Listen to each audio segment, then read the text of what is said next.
네, 오늘 말씀 사사기 4장과 5장의 말씀 함께 나누겠습니다. 사사기 4장과 5장의 말씀은 드보라에 관한 말씀입니다. 이 드보라에 관해서 두 장에 걸쳐서 사사기가 기록하고 있습니다. 이 드보라는 아시는 것처럼 여선지자죠. 사사들의 시대 어떻게 보면은 그 이스라엘에 있어서 광야 때도 그랬고 뭐 그 이후로도 그렇고 어떻게 보면 남성 중심의 사회입니다. 민수기에 보면 그 싸움에 나갈 수 있는 성인 남성들만의 수를 세워서 백성들의 수를 세웠다 해서 민수기가 되죠. 여성들은 수를 셀 때 들어가지도 않고 또 어떻게 보면 전쟁이 있을 때에 병력으로 그 쓸 수가 없는 굉장히 사회적인 약자인데, 그런데 하나님께서는 그 여인을 들어서 이스라엘의 사사로 지도자로 삼으셨습니다. 그래서 4장에 보면 드보라를 소개하는데 4장 4절에 보면 그때의 라피도세 아내 여선지자 드보라가 이스라엘의 사사가 되었는데 이렇게 나옵니다. 근데 이거를 그 히브리어로 원문을 그냥 직역하면 뭐라고 이야기하냐면 드보라 여선지자 라피도세 아내 그 여자가 이스라엘의 여사사가 되었다. 이 여인이라는 것을 5번이나 밝힙니다. 이게 드보라 선지자는 여선지자였다, 여자였다라고 하는 것이 아주 명백하게 나오죠. 그리고 이 사사기 4장 5장에 등장하는 인물, 어떻게 보면 이제 중요한 인물이라고 볼 수 있는 것이 드보라가 있고 또 실질적으로 나가서 싸우는 장수 바락이 있습니다. 그리고 상대방의 그 하솔의 가나안 왕 야빈 군대 장관 시스라가 있는데 그 시스라를 죽이는 사람은 또한 여인 야엘이죠.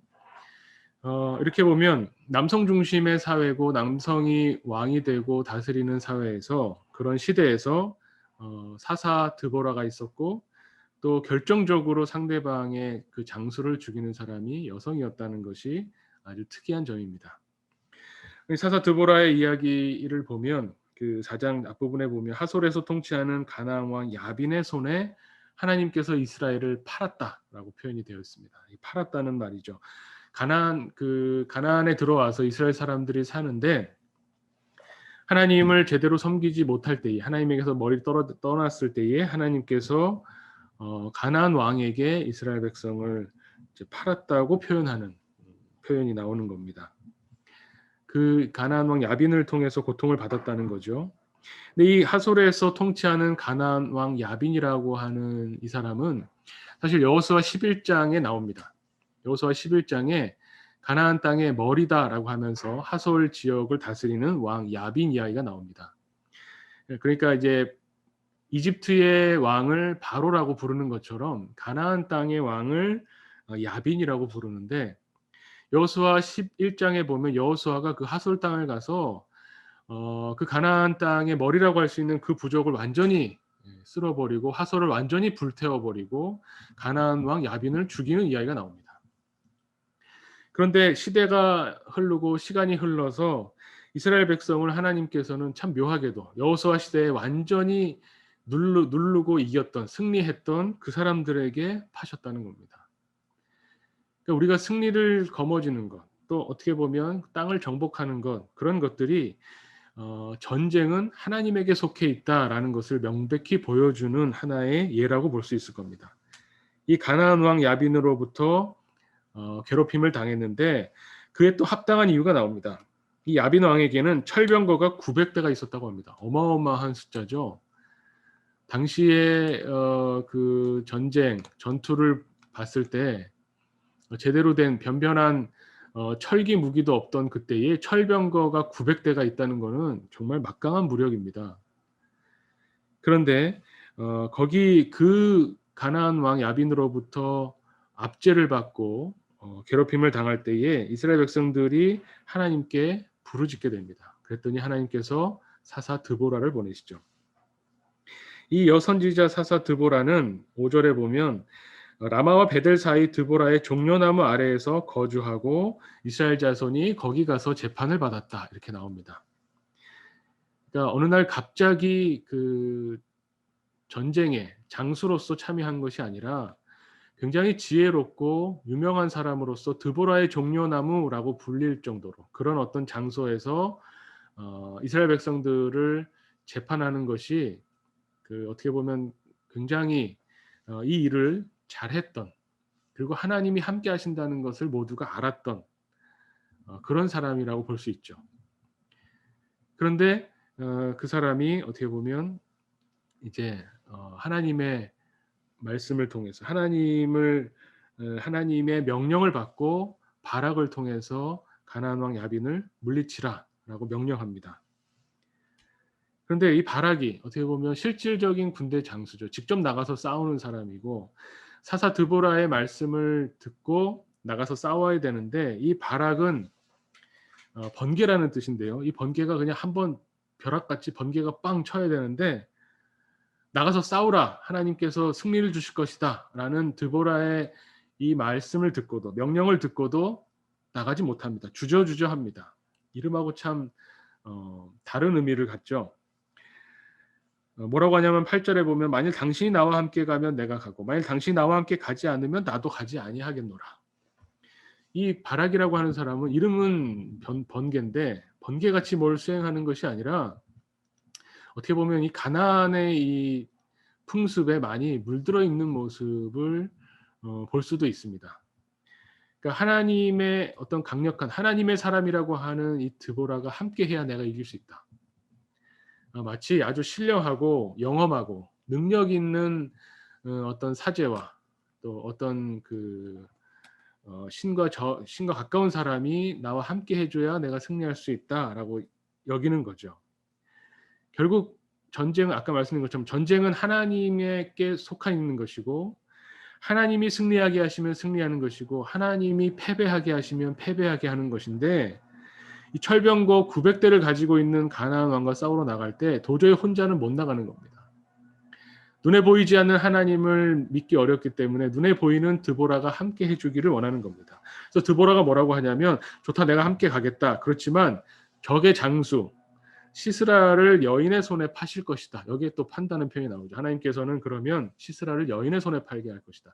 가장 명예롭고 영광스러운 적의 장수를 죽이는 일을 너를 통해서 하지 않으시고 하나님이 여인을 통해서 하실 것이다 라고 말합니다. 그리고 가서 이제 전쟁을 하는데, 사실 인간적으로 보면 그 철병거 900대를 가지고 있는 이 가나안 왕 야빈 또 그 장수 시스라가 질 수가 없는 싸움인데, 하나님이 개입하셔서 이스라엘이 대승을 거두게 됩니다. 그리고 이 시스라는 도망갔는데, 이 도망갈 때 자기가 평소에 안면이 있던 헤벨의 겐사라 헤벨의 집에 가서 이제 숨어서 쉬는데 그 아내 야엘에 의해서 죽게 됩니다. 그리고 5장의 말씀은 이 전쟁에 대해서 앞에는 이제 쭉 서술하는 산문체로 되어 있다면 5장은 시로 되어 있죠. 이 시로 하나님이 어떻게 이스라엘에게 승리를 주셨는지를 찬양합니다. 여기를 보면 막상 4장에서는 도대체 어떻게 이스라엘이 이 철병거 900대를 가지고 있는 상대를 이겼을까? 여기에 대해서 설명이 나오지 않는데 오히려 5장에 보면 하나님께서 어떻게 역사하셨는지 그 힌트가 나옵니다.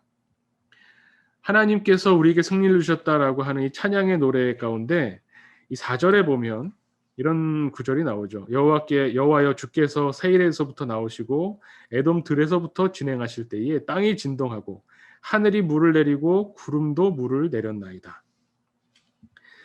그 4장의 그 전투에 대한 서술을 보면 이 바락은 다볼산 위에서 진을 쳤습니다.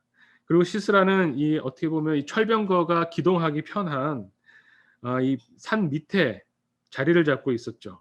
그래서 그 기손 강가로 군들을 모으고 철병거를 기동하면서 전투 준비를 했는데, 여기에 이제 하나님께서 하늘이 물을 내리고 구름도 물을 내렸나이다.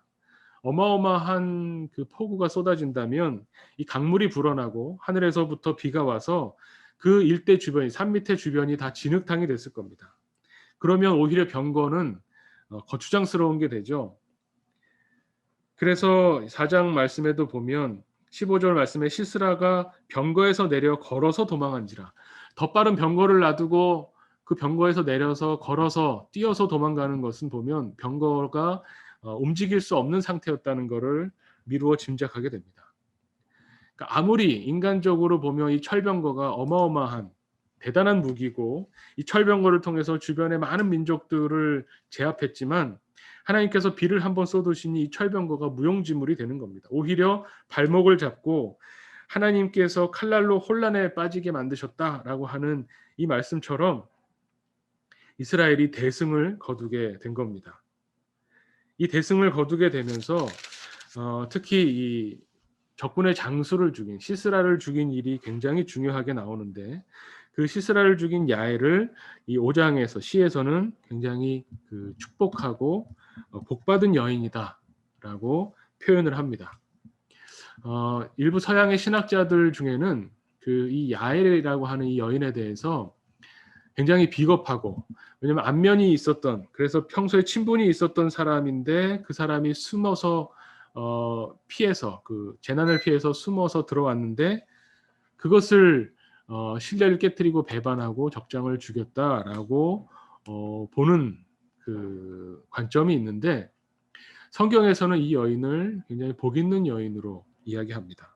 결국 4장과 5장에 있어서 나오는 어떻게 보면 주인공들, 하나님의 손에 붙들려서 이스라엘을 구원하는 데에 결정적인 역할을 한 사람들은 이 직접적인 전투력을 가진 바락이 아니라 이스라엘의 남자들이 아니라 여선지자 드보라였고 또 그냥 평범한 가정주부였던 야엘이라고 하는 여인을 통해서 이스라엘이 구원받게 된다고 하는 겁니다. 이 여인이 아니면 도저히 나올 수 없는 그런 이야기가 5장 시에 담겨 있습니다. 드보라가 찬양하는 찬양시의 형태로 나오는데 보통 남성들이 지도자가 되고 또 남성들이 어떤 전투를 하고 부족 간에 전투를 하고 할 때에 남성 중심의 생각으로는 이기느냐 지느냐 이 관점만 있죠. 얼마나 더 적을 많이 죽이느냐, 얼마나 더 많은 전리품을 차지하느냐 여기에만 관심을 갖는데 이 드보라는 여인이기 때문에 남성은 알 수 없는 여인들만의 어떤 그 관점과 이야기를 우리에게 들려줍니다. 그 부분이 뭐냐면 이 시의 마지막 부분에 보면 28절에 시스라의 어머니 이야기가 나오죠. 이 시스라의 어머니가, 이 장수의 어머니가 우리 아들이 장수인데 이 승리에서 이 전투에서 과연 이기고 올 것인가, 이것을 정말 애타게 창밖을 내다보면서 이 아들이 돌아오기를 기다리고 있었다는 거죠. 하지만 하나님께서는 하나님의 원수인, 어떻게 보면 하나님의 백성들을 괴롭히는 이 시스라를 망하게 하셨다라고 하는 건데, 이 부분을 보면 당시의 전쟁이 꼭 남성들만 나가서 싸운다고 해서 남자들만의 문제가 아니라 어떻게 보면 내 아들이 전쟁에 참여하고 있고요, 내 남편이 전투에 나갔고 또 내 아버지가 전쟁을 하는 겁니다.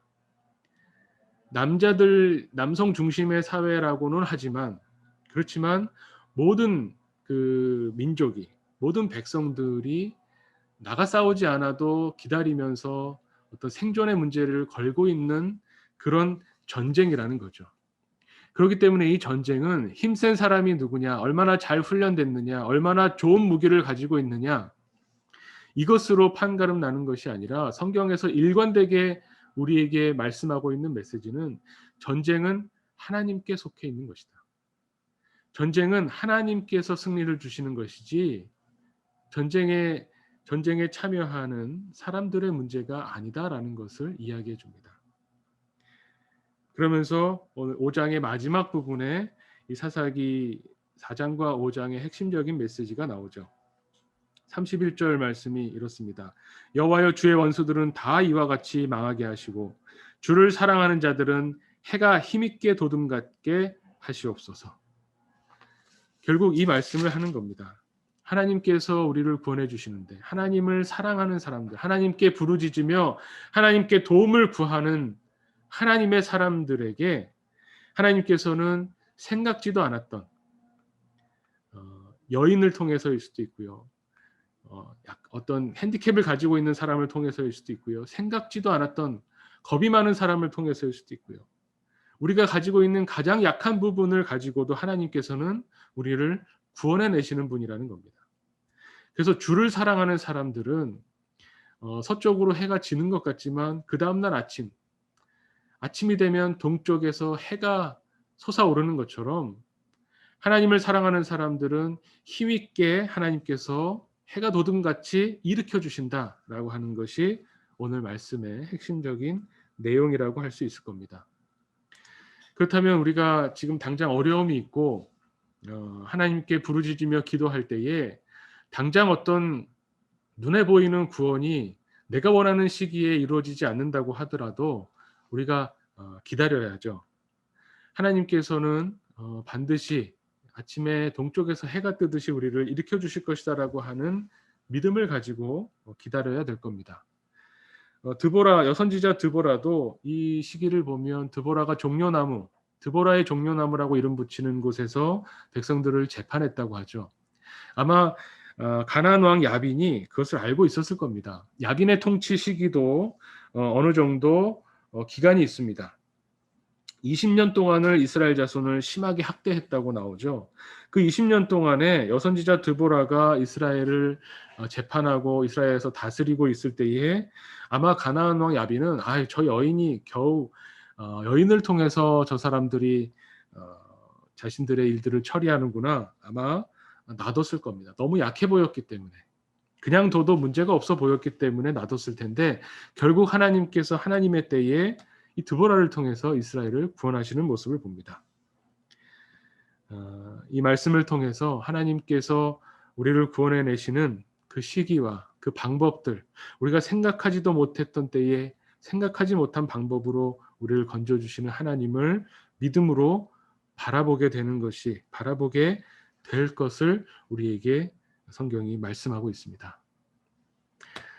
우리도 이 믿음을 가지고 기다리고 믿음을 가지고 주님을 바라보기를 원합니다. 오늘 말씀에 대해서 또 같이 우리 반석원 목사님 또 이야기해 주시면 좋겠습니다. 목사님 또 어떻게 오늘 말씀 보셨는지요? 저는 이제 4장, 5장을 이게 통으로 봤을 때 4장과 5장이 똑같은 어떤 구원 사건에 대해서 보도하고 있는데 4장은 하나님의 주권에 대해서 그리고 5장은 인간의 결단을 주제로 이렇게 드러내고 있는 걸 볼 수가 있어요. 그러니까 같은 사건에 대해서 다른 중심 주제가 있어서 그게 좀 혼동될 수도 있다고 생각이 되는데요. 그럼에도 불구하고 이 구약 성경을 지금 모습 그대로 물려준 어떤 그 신앙의 전통에 따르자면 이 두 본문을 같이 병행해서 보면서 같이 나란히 기록함을 통해서 하나님의 구원 역사를 전체적으로 이렇게 볼 수 있도록 도움이 되는 말씀이 아닌가 그래서 오늘 4장, 5장 말씀은 꼭 같이 봐야 되는 말씀인 것 같습니다. 4장 보면요, 구원이 처음부터 끝까지 하나님의 섭리로 진행되고 있다고 이렇게 기록이 돼 있어요. 그러니까 주어가 여호와거든요. 그래서 계속해서 일관되게 여호와 하나님을 주어로 해서 모든 사건들이 전개되고 끝나는 것을 볼 수가 있고요. 그런데 이제 또 우리가 이 말씀 보면서 그럼 결국에는 우리는 아무것도 하지 않아도 되고 결국에는 하나님이 주권을 가지고 계시니까 잘못 적용하는 거죠. 그러니까 하나님만을 의지한다고 얘기하면서 결국에는 우리의 모든 것들을 아무 노력도 하지 않는 그런 모습을 다시 5장에서 바로잡아 주고 있거든요. 그러니까 5장에 나오면은 뭐 방금 말씀하셨던 야엘이라는 여인이나 이런 이야기들을 통해서 이들의 어떤 결단과 고백과 선택이 있었기 때문에 하나님의 역사가 일어났다는 거죠. 결국에 4장하고 5장은 하나님의 주권과 인간의 결단이 만났을 때에 하나님의 역사가 일어난다라는 내용인 것 같아서 이 4장과 5장이 결국 우리 구원의 역사의 모든 것들을 좀 보여주는 총망라하는 그런 말씀, 짧은 말씀에도 불구하고 그런 말씀이 아닌가 생각이 들었습니다. 사사기의 이 흐름이 계속 이런 흐름대로 이어져 나가는 것 같아서 참 재미있게 볼 수 있는 부분인 것 같습니다. 네, 그 4장과 5장을 이렇게 대조적으로 그 어떻게 보면은 장이 나눠지면서 말씀하신 어떤 하나님의 주도적인 그 역사하심이 4장에 나오고 5장에는 또 인간의 어떤 그 행동들, 또 결단들이 나온다는 걸로 대조하니까 또 흥미롭게 볼 수 있네요. 그리고 또 아까 말한 것처럼 산문체고 이쪽은 시가체고 또 그리고 제가 봤던 또 주석 중에 재밌는 게 있었습니다. 이 야엘이 가정주부잖아요. 네. 특별히 그 드보라는 또 사사 역할을 했으니까 재판관의 공적인 역할을 사회적으로 했다고 볼 수 있는데, 이 야엘은 어떻게 보면 그냥 정말 가정주부인데, 이 가정주부가 당시에 하던 일이 뭐냐면 이렇게 천막을 치는 거였다는 거죠. 그러니까 이제 여기도 보면은 장막이라고 나오죠. 그 겐사람 헤벨의 아내 야엘의 장막이라고 나오는데, 당시에 이제 주거 형태가 이런 어떤 이동하면서 장막을 치는데 그걸 여인들이 했다는 거예요.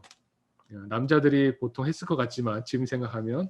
그래서 이 야엘이 주로 하던 일이 이 주부니까 이 집을 옮겨 다닐 때 장막을 치고 걷는 걸 하는데, 그 장막을 칠 때 뭘 하냐면 말뚝을 박죠. 왜냐면 장막을 끈으로 연결해서 이렇게 당겨야 되니까요. 우리 텐트 칠 때처럼.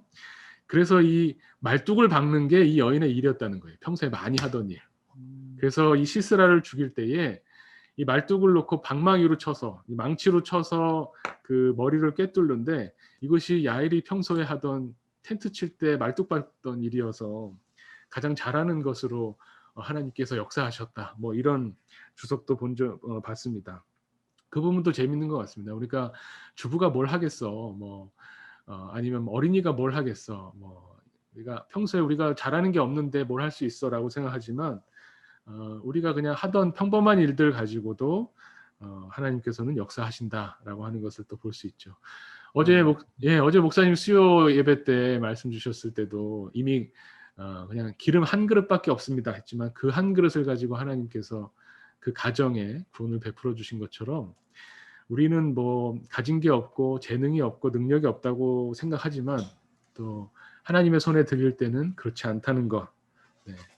또 그 철병거 900대를 가진 장군이 이렇게 죽을 거라는 것을 정말 예상할 수 없었겠죠. 네, 너무 놀라운 일이었을 것이다라는, 충격적인 사건이었을 것이다라는 것을 미루어 짐작해 볼 수 있습니다. 네, 이 사사기를 통해서 오늘 드보라의 이야기, 또 드보라를 통해서 구원하시는 하나님의 역사하심을 또 살펴봤습니다. 오늘 사사기 말씀은 이것으로 마치겠습니다.